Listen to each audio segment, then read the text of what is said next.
Stick a move in the ring. You can hit me with the words you fling. Here she is, Tiffany Teo. Hi, Johnny. How you doing? Yeah, I'm doing great. Yeah, it's at the hotel now, the quarantine week. Yeah.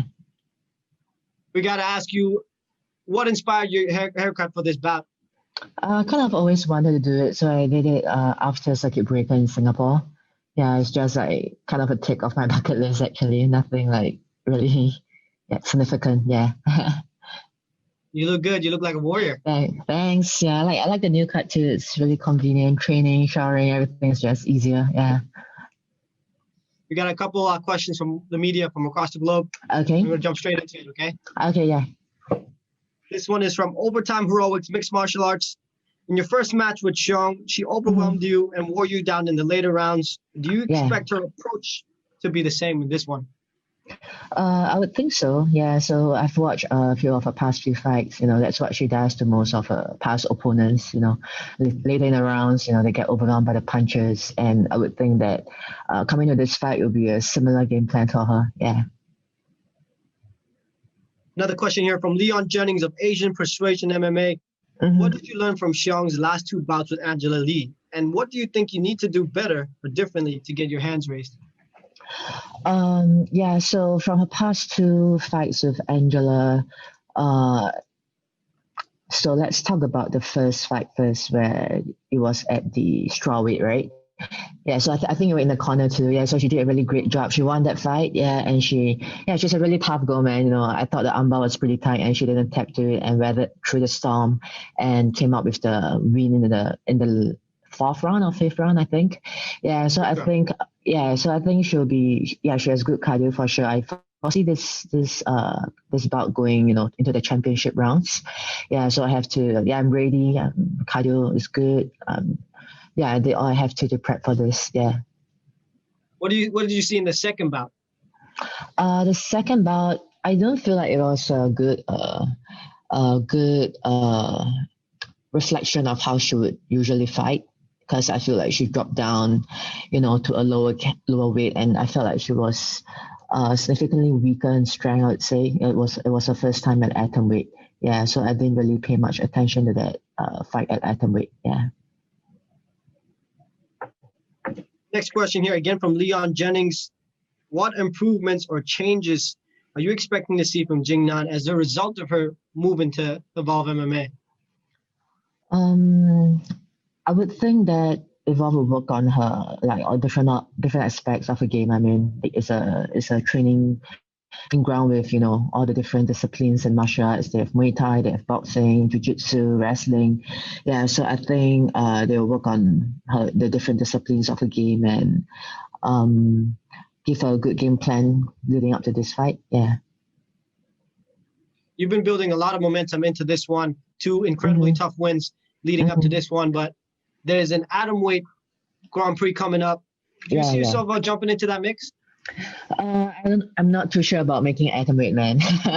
It's kind of a big cut for me. Yeah. Yeah. So I might. I mean, if there's the option to, I would have to do a trial cut and see how I feel at that weight first. Because I've never fought at that weight. I'm not sure how I would feel at that weight either. Yeah. Yeah. Big things ahead on you Friday night. Next question from Conan. Regardless of the results, let's scratch that. I just asked you that question. Okay. Next question. You lost to Jing Nan in 2018. Yeah. What would you do differently this time around? Yeah. So that's a question. That's a question that many people have been asking. What's the difference, right? The first time I met versus this time. So yeah. So after that loss, I realized that there were a lot of loopholes in my game. That was like 2-3 years ago, and after that loss, I had to reevaluate my whole game. And over the past 2 to 3 years, I had the time to address all these weaknesses in my game. And coming up on this coming Friday, I hope that everyone sees a different version of me. Yeah. That was one of the big things Jing Nan talked about as well. She said the biggest thing that she saw from you as an athlete over this course of this last 2 years was that your mental game was a lot stronger. Oh, okay, thanks. Question from Fight Game Asia. I just asked that as well. I'm going to scratch that again. Sorry. That's okay. You've improved a lot, obviously, in the last 2 years. What new aspects of your game do you think you're going to trouble Jing Nan with? Yeah, so for my past two fights, I've been fighting like two grappling specialists, right? So I feel like what she doesn't know is how I would fare against like a striker. I mean, she's predominantly a striker, so and she has no reference, you know. After my loss to her, I've never fought any striker, so I feel like that's kind of a wild card for her. Yeah, so yeah, she'll find out when it happens this Friday. Yeah. In that first bout, it looked like you were kind of overwhelmed when you got into the pocket. And the last two bouts, like you mentioned, you were against more grappling heavy based opponents. You're working on your outside. You looked really good on the outside with your jab and your low kick. Is that a similar strategy you're going to look to implement? That's part of the strategy, and also a mix of other offenses too, not just like staying long at range. Yeah, just mixing things up better. Yeah. And in the grappling exchanges, it seemed like in the Angela Lee fights, Angela was able to overpower her in the body lock. Similar game plan, maybe a blueprint for you? Yeah, maybe. Yeah, we'll find out. Can't give too much away, right? Yeah. How do you feel heading into this bout? You feel like you're at your best, and mentally, how do you feel for this bout compared to the one in 2018? Yeah, definitely more mentally and physically prepared. It's not just the mental part. So after my last fight against Ayaka Miura, I kind of all knew that this fight was gonna happen. It's just a question of when, right? And when this whole pandemic happened, I thought I wouldn't be fighting until like in 2021. So I'm really glad that, you know, One Championship managed to push this through and make this event happen. And ever since that my last win, I've been getting ready for this fight, even though the date wasn't confirmed. Like all my training was revolving around, you know, this upcoming fight. It was really specific training. So yeah, I'm very ready. And also I started working with kind of like a sports psychologist since April. So it's been helping me a lot with my mental game. Yeah, and I feel really ready. Singaporean girl competing in Singapore for a world title. How's that make you feel? Yeah, it's awesome, man. It's like finally, you know, a world title shot in Singapore. Because the last time I thought it was in Jakarta, I don't think that, I mean, it's a smaller audience, but I believe that the energy will still be a lot different with, you know, a local crowd supporting me. So I'm really looking forward to that. Yeah. I don't know if you heard that, but there's going to be 250 people in the crowd. Yeah, I heard about that. I think a majority will probably be cheering for you. I hope so. Yeah, so yeah, it should be fun. A different energy, because it's not really a big audience, because I fought in a closed door event before the last time, the only closed door event in Singapore, and this time around 250. So I foresee a little bit of difference in like the energy, you know. Yeah. Question here from Nick of South China Morning Post. Was your haircut inspired by Brian Ortega at all before his fight with Korean Zombie? No, not really. So I've already shaved it off a couple months ago, but it got a bit too long and it got quarantined. So I just got my corner man to, you know, get a shaver and just get the hair off. Yeah. You work with a team that's relatively small. Talk about how much that's helped you. Yeah, so I work with Team Highlight Reel. So now it's still the same team but different name. We rebranded it as Singapore Top Team. So I work with Joe overall. He's the mastermind behind all the game plan, and Xiong. So he's my main training partner, because we both fight at flyweight. It's a really good size for me, and he helps me a lot with the striking aspect too. And Dominic, he's more of the wrestling guy. So he was part of the national wrestling team, but he stopped competing. Yeah, so these are the three main guys. And also I have a strength coach, Han Performance. You can check him out on Instagram. Yeah, so there's the good thing about working in a small group is like there's a lot of communication going on in between, you know.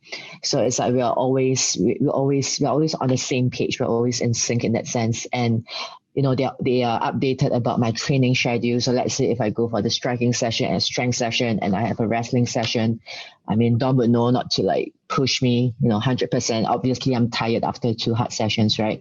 So in that sense, there's a lot of communication going on, and we're all on the same page on game plan. So we kind of like complement each other. Yeah.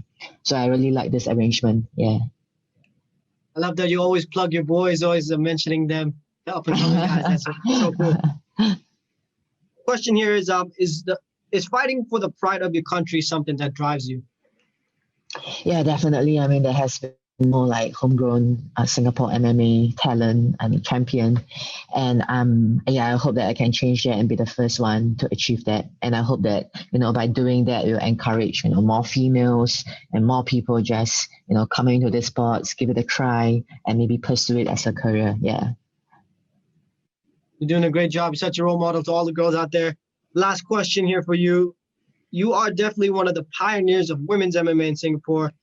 What do you have to say to the local aspiring women athletes who want to start their career in MMA? And how do they overcome these challenges getting to where you are, for example?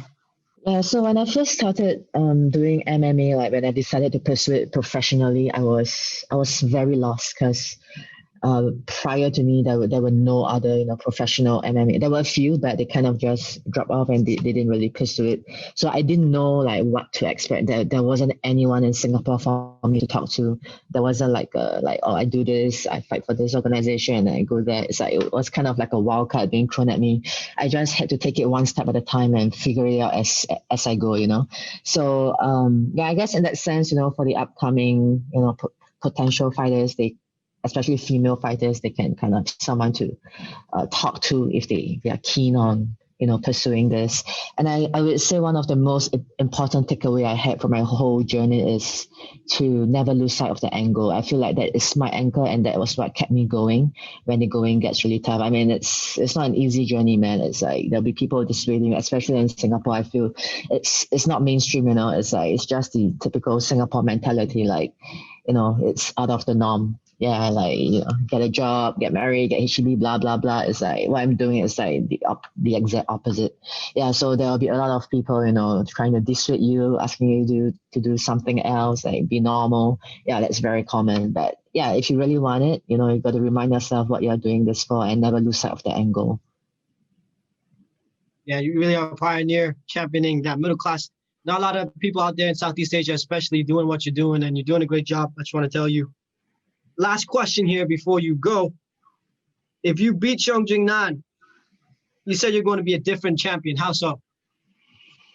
So like I was saying that, so that whole topic came about when I was talking to, I think, SCM, South China Morning Post. Yeah, so they were asking about, how does it feel like to be fighting for the title the second time, right? Yeah, so I told them that, the first time when I fought for the title, I felt like the title meant a lot more to me because I felt like we both earned the title shot. Like Jing Nan, she came in, she had a big win in one championship, and then I built my record and I worked my way to the championship, and it was the first time, there was this strawweight title when we first fought.